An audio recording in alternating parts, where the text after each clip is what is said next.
Coming up next to the stage is Trinny Woodall and Katica Roy. A little bit about Trinny before she gets on stage. Trinny has created a fashion company or a beauty brand called Trinny London, a global digital-first beauty brand.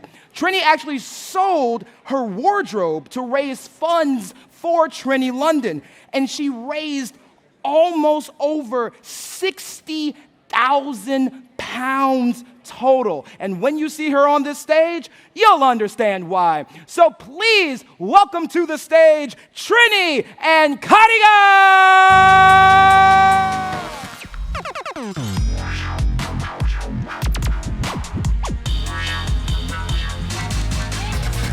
Well, Trini, it's lovely to be here with you today. I think just for folks, and then we're going to dive in and talk lots of questions. I'm the CEO of Pipeline. Pipeline is a software platform that increases the financial performance of companies through closing the intersectional gender equity gap, so gender plus race and ethnicity and age, and I am super thrilled to be with you today.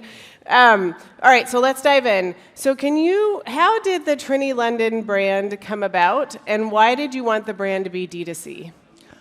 I spent 20 years of my career in a previous career making over women around the world.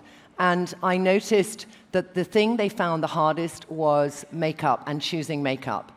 And I found that for a specific target of woman, that 35-plus woman, she was kind of invisible to the brands that were out there. And I felt she was marginalized. And I wanted to create a brand that would resonate with that woman and with the emotional state I feel that woman is in. So I call her an age, but it's not really an age definition. It's somebody who feels none of the brands there are talking to them. I also loved online. I started my first online business in '98, before there was any e-commerce. It failed after 2 years. I had to fold it. But I learned many things from that time. And when I wanted to imagine what I would deliver, it would be personalized makeup that was portable for women predominantly, and that would have tools online that would enable women of that demographic to be able to buy even more confidently than they would buy in store. And that's what we've created. We launched 4 years ago. We're 4 years old. We've done over 100 million pounds in revenue in 4 years, and we have 750,000 customers around the world. That's incredible. Yeah. So are there, I want to just give a little bit of stats, because we talk about female founders, but often we don't understand exactly how difficult it is to be a female founder. So I'm going to ask you a question, but I'm just going to preface it with this. So this is the question, and then I'm going to add some data. Are there unique challenges or opportunities for women who launch D2C brands as opposed to B2B, which Pipeline is, or B2C? And for instance, in the US, despite a banner year last year that brought in a record $330 billion of venture capital, only 2% of funds went to female-founded teams, 2%. In Europe, only 1.1% of VC funding went to women-founded companies in 2021, a steep drop from 2.4% the year before. Okay. So the question around, are there unique challenges or opportunities for women who launch D2C brands? I mean, I think that opportunities are D2C, which now has gone back to using the word omnichannel, having been omnichannel 10 years ago. But the concept of direct-to-consumer in some form is a big opportunity. It's a great way to cut out middlemen. That's what the purpose and opportunity was of D2C. And I think there's many opportunities in the space addressing a male or female market or both. To address your second point, which is, as a female founder going out for fundraising, it is far more challenging than a male founder. And I learned a lot along the way. So I think the thing that I had to appreciate to begin with is how much could I bootstrap to get the purpose and sense of what the company was about before I went from fundraising. If you go too early, you give away too much equity, and traditionally also in the stats, women have to give away more equity for as good a company as a male, and that you want to kind of avoid. So I bootstrapped, I sold as a man sort of headline, he put it before, but you know, I followed this guy when he had 400,000 followers called Gary Vaynerchuk, who I'm sure all of you know. And Gary speaks predominantly to men, but it's like, what have you got in your home you can sell? You know, and I had learned a lot of money in my previous careers, and I'd stopped purposefully because I wanted to, age 50, become an entrepreneur. And I was living in a house too expensive. I had debt, so I sold my house. I put down my debt, and I looked around and I thought, what have I got to sell so I can begin to fund to get to proof of concept? So I'd been in the fashion business, I sold everything I kind of had, and I raised money that kept me going to be able to do initial tooling, to look at the formulations that I was developing in my bathroom and get those sent off to labs in Italy to get done, to look at how I was going to market. I always look at business plans and I think, one thing I do think men will have a tendency to do is like, this is my 5-year plan and, this is how I'm going to get there. And I had a very, to some people in the market at that time, old-fashioned concept. I didn't believe in the blitzkrieg of the moment. The Casper matrices was where I was starting at of that era of fundraising, because every VC would say, I want to see 70% new customers, 30% returning. How are you going to get there? Conversely, the market has changed. I always believed that you should have more customers who are your customer, who have a long-term cohort possibility, who, when you look at the lifetime value, are not a 6, 12, or not, 18-month lifetime value, but ours are equally as strong 24 and 36 months in. And that builds a company on a foundation and not on quicksand. I was not into high churn and just getting as many customers as I could and not having that return in the first basket. I didn't believe that, and that didn't resonate with the current climate that I went into 5 years ago to raise money. It now actually does resonate because things evolve, but I haven't changed. It's just the VC world has adapted a bit. But I feel that it is really important when you go in to present, the fundamental difference. There was this really old book, Men Are From Mars, Women Are From Venus, Venus. like, oh my God, woo-woo book. But there's a fundamental thing I had to learn, which is I, as a woman, want to tell you the whole story. I want to bring you into my world. I want you to understand who that woman is that I'm talking to. I want you to understand what I'm developing, where I'm going, how I'm growing, give you everything. And sometimes it was too much, and if I was in a VC meeting where the body language was like this, I knew nobody was going to invest, And if the only woman in the room was like this, because she got it, I found, okay, how can I tell the story? So I give a little chunk, and this is how I do that. And then I give a little chunk, and this is how I do that. And that's what I had to learn when I was presenting. It was one of the hardest things, because I want to tell the big story. But it helped it. And, when people would say to me, what age is your customer? And I said, it's not really an age. A lot of people said to me, I love the idea, but you should do it Gen Z. It's only going to work with Gen Z. Actually, yeah, it was Gen Z then, just about. And I said, well, I just don't believe so. I feel that's a really busy market. Started with Glossier, then there was Elf, then there was all these other brands. The market I want to go after, nobody is there. I found in that little chart I did, I was here, and there was nobody in that space, and there were a ton of people in that other space. And that's, how it's the hardest market. It's not the lowest hanging fruit. But sometimes the hardest market will give you the better business in the long run. So I had to convince people of that. And that was the hardest challenge. But finally, I found one after I presented to 29 VCs. I found one who kind of began to get the idea. And interestingly, in that room was one man and 2 women. So how do you build out your D2C strategy? What are the key pillars for success? Well, for me, I had a sort of a heritage of being slightly known. And that can go for you and against you. It gives you a name recognition to an extent, but it can be a much harder challenge because people will put you in a box. So you're fighting that challenge of how people think that you are as opposed to what you're evolving into. So I had to really, first of all, I knew exactly that woman. I'd made over 4,500 women. I'd done my market research around the world. I knew that wherever they lived, you should never go to a territory and think, that territory, how do we address it? You have an opinion, you have a vision, and you take that vision and you take that emotional connection you want to gain with your consumer, and they will get it or not get it, irrelevant actually of the country. Because if they hear a message that resonates with them, they buy into what you are. So for me, it was about spreading that message. It was about saying, I want to go for the woman who doesn't want to cake and bake in a Huda Beauty way, who doesn't want to be a famous film star like Charlotte Tilbury. I want to go for the woman who It's like, I want to be me, but I want to just have a little rethink of my routine. I feel, I'm 20, I've got to 35. I kind of need to think of what else I should be doing. And for the woman who was 35 and got to 50, that too, I love that customer. I knew I wanted to, from the get-go, be inclusive. The word inclusive is the most misused word in marketing. But for me, what it meant was that nobody should feel excluded from the brand. And I do that in 4 or 5 different ways. The first way is that I photographed and had as our models 120 women. They're alabaster to ebony and skin tone, and they are 18 to 83, all right? And they are on our website, and they are in all our advertising, and we just don't really use professional models. The other thing was that I wanted that woman would hear emotional messages and not just pretty pictures. We don't retouch a lot of our images.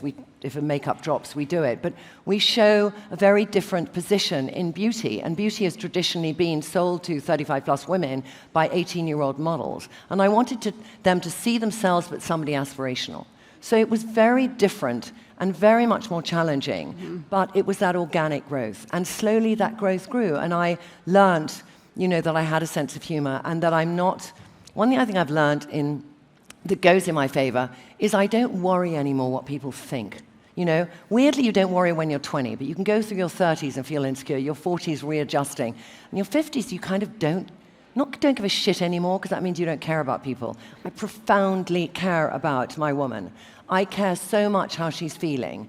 I live and breathe how she feels. And I talk about that a lot. So when I did my business plan, I said we would do a 2 to 3% conversion of our social media following, which was the only way. I didn't want to do pie-in-the-sky numbers. But interestingly, when I had one investor who, they left the firm that was an investor of me, they sent me this picture of a picture of myself and going over the figures with them and, showing, the hockey stick growth that became our company. But it was, that little business plan I did, I said, year 1, I'll do 1, then I'll do 3, then I'll do 10, then I'll do 20. And that way, I was doing it on that. And in fact, we did 2.5, 11, 45, and on and on and on. So I think it's our business as well to our customer is a way of life. And I think there are many products out there that might be clever and have clever marketing campaigns, but what makes a consumer choose one over the other? It's maybe the product has to be brilliant, which I believe ours are, and best in market in both makeup and skincare. But also, that company has to speak to you as a person, and we do speak to our customer. I have many different teams. We do a lot in tech. We have 44 people in tech, and we're always looking at different personalization. In February, I launched skincare, which is a new vertical. It's a second vertical. It's now 32% of our business after 4 months. So when I was launching skincare, after having done makeup 3 years, I knew that the audiences out there, skincare is so profoundly confusing, because there are so many brands and challenger brands, and it went from, all the traditional dinosaurs, I don't want to call them that because they're brilliant, very worthwhile brands, but to the challenger, the ordinary, the Inclist, all these companies, and to makeup artist companies. And it made it in a way more confusing. So I thought, how do I demystify that? How do I give women a routine? How do I get them to come to us and answer questions? So that personalization tool, that second one that we built in the team, was so key that it would be an emotional journey. The trouble with personalization is it can become very unemotional. And I'm dealing with a predominantly emotional customer. So how could I make them feel, God, they're asking me thought-provoking questions. And 75% of people who buy from us use our tool to buy. And therefore, what it means is we have a tremendous amount of data on that customer. We can look forward and we can think, what should we be making now? It gives us tremendous opportunity to understand them better. So I lost sight of the question because I got carried away. But I think, our customer knows that for her, we're more than just a beauty brand. And that's what we want to build. Yeah. Do you think your approach to building out a D2C brand is different from how men create D2C brands? This is where it's interesting. Why separate them out? It's about the character. It's about the person. It's about what you want to build as a brand. I just was listening previously to Oatly. That founder's an inspiring founder. His chief creative director is fantastic. Different point of view. It's about invest in the CEO who has the idea and has the vision. I wish it wouldn't be defined by gender. Yeah. That would be nice. Yeah, that would be nice. But I wish if people would just start thinking like that, like men in the room who are investing 92% of their investments into male brands, just like take away the gender of the thing and just listen to what they're saying about the business and the market. And if it's a market you don't understand, ask your bloody wife, would she buy? Does she get it? Because that's the problem. It's seeing a woman. It's like, just see the vision, the brand, the idea, and the CEO. Right. Yeah. Yeah. So as you built out the Trinny London brand, what advice did you receive that later turned out to be invaluable? And what advice did you receive that you wish you didn't? I received advice from some investors, I won't name them, but one said, I love your personalization technology, that algorithm is very clever. Why don't you just sell that, license that to multi-channels, multi-brand channels, and then take that other stuff and just sell it in a store? And I said, you don't quite get it. It's the combination which is unique, and you're separating out the uniqueness. So I left that meeting still believing in what I knew I wanted to do. But sometimes it's very challenging when you're in an investor meeting and they will say, you should be doing this. And if you've had a battering of that all the time, you start to question your intuition and what you believe your business is. And separating out the difference between what you really, from that beginning, were the things that you believed to be good things about the business and what you were going to do to it, you need to remember them. I used to literally put them on my laptop. So when I came back to investor meeting, they said, it should be for Gen Z, it's not going to work for 35 plus. It should be for this. And I'd look and I'll think, gap in the market, then invisible, not spoken to. Crap. He's talking crap, I believe myself. And it's just being able to separate. But things I did take on board, I'm trying to think, I probably learned the most from my mistakes, actually, more than from other people telling me stuff. So when I started Ready 2 in '98, I hired too quickly people I thought were more experienced than myself in elements of my business. I had a CMO because I'd never marketed anything before. I'd written books and I was a journalist and I'd been on TV. So this time round, I'd learned a lot. I'd started running the business I had with my partner before and doing all the financial side of it. So I understood business. I started my life trading commodities. I have a slightly financial background. But I knew that I would not hire immediately that middle management. First of all, the business couldn't afford it. And secondly, I needed to get in a team who were passionate. They might be in their first or second job. They might be, not really understanding the industry, but they had an intelligence, a work ethic, and a passion for what we were doing. And those people today in the business have really risen through the business. And then when I was about a year in, I hired my CTO. 18 months in, I hired my Chief Innovation Officer. A year and a half in, I hired our CMO, who now has a team of 44. But, how we separate out the business is very different. So, you have very traditional businesses, and I just don't believe, how we do it. We have internally, we don't really use advertising agencies or anything. All our content we do is ourselves. So there's a real knowledge within the business of, we do all our own videos. We have literally a video production company in-house. We have a lot of tech in-house. And I think the more people in the business are doing the business as opposed to outside people, the better for me it is. Yeah. Yeah. We have 2 minutes. I know. 2 minutes. I would say if anyone hasn't watched Trinny's videos, you should totally watch. They're awesome. And also we call it the advice piece, not participating in your own gaslighting. Yeah. Right. All right. So did the pandemic affect Trinny London's operations, D2C model, or growth plan? Say it again? Did the pandemic affect any of those things? The pandemic was interesting because when I went in pandemic, there were 65 people in the business. We, that first week, thought, holy fuck, what are we going to do? And so I said, look, let's launch virtual appointments. We were the first beauty brand to do it, and we launched virtual appointments. I retained up my retail staff. We do 5% retail, and I didn't want to put them on furlough. I felt people needed that feeling of working and not sitting at home doing fuck all. So we retrained them up, and we launched, and the first day we launched them, 3,000 appointments were booked. And I thought, this is interesting. This is what I call our sleeping customer. That woman who maybe was waiting for us to come to a store near her, and now actually she was going to dip in.